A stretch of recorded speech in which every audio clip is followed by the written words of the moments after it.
Political parties approach the ANC and they say to the ANC, in 2024, we would like to work with you because you are going to go under 50%. And we listen to them. And I can mention them one by one.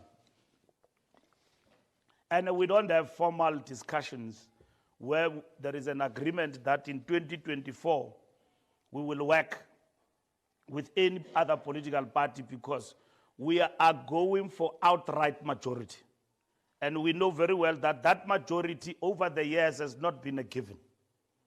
We work for it, given the challenges that we face all the time. So this is not new. We are the incumbent. We are in charge, we run the country. Everybody, when they open their mouth, they do the easiest and the lazy job of complaining and attacking the incumbent.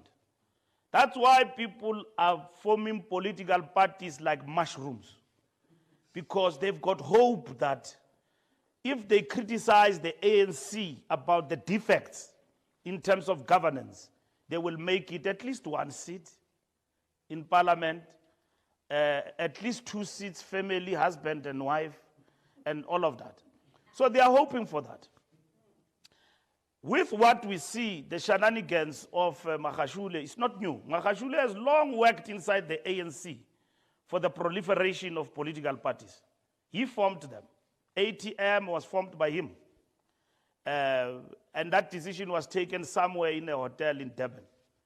And then that is why he formed a party called ACT. When they formed ATM, the first option was ACT. And then they resorted to the name ATM later. That's why the colors are similar. It's one and the same thing. With some priest from Eastern Cape, when he saw people coming to pray, he thought about a political party. And then he called it ATM. He was assisted by Magashule.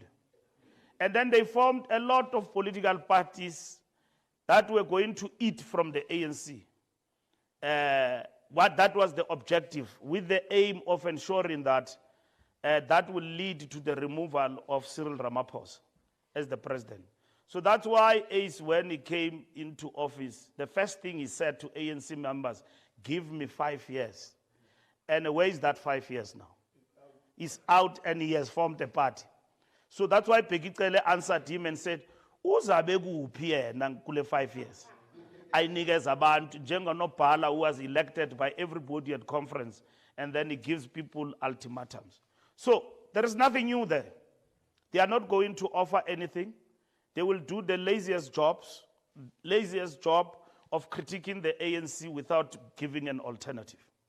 The moonshoot arrangement is a conglomeration and the coming together of old chaps who used to work together in the old order.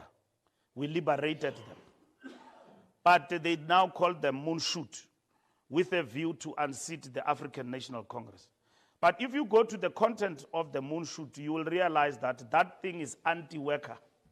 It's anti all the progressive policies that we've got. That's what it is. I mean, you can look at them where they govern, how they treat workers. You know the challenges that face the taxi industry in our country. But how they are treated in the Western Cape, don't think is the same as in Johannesburg and other provinces. That because taxi industry operates in the fringes of the informal economy, and then you think that, no, it is justified what the DA is doing to them in the Western Cape. There, your car is impounded just for smoking alone inside the car. A policeman come and impound the car. And then they charge them 10,000 to go and get your car back. When you charge a taxi person, they say those are bylaws, 10,000 to go and take the car. You have taken basically the income of the whole week from that particular person. So laws must be enforced, but it's a racist arrangement that seeks to push the taxi industry out in a particular way without a formal agreement on what needs to happen to transform the taxi industry and professionalize it, which is what we are leading as government. So that's what they do where they govern. And this is what they will do if they were to be given power in this particular country. So that is the arrangement that you've got in this country, that people are mobilizing and so on and so on.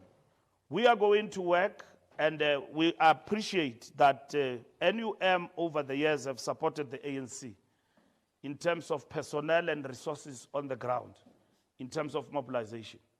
And we will much appreciate that continued working together, because NUM have understood that as much as we've got challenges from time to time, but the interest of the workers are safeguarded through the tripartite alliance led by the African National Congress. And nobody else can guarantee that to the workers. And it is against that particular background that we are strengthening the tripartite alliance and ourselves, including addressing a whole range of issues that we are facing.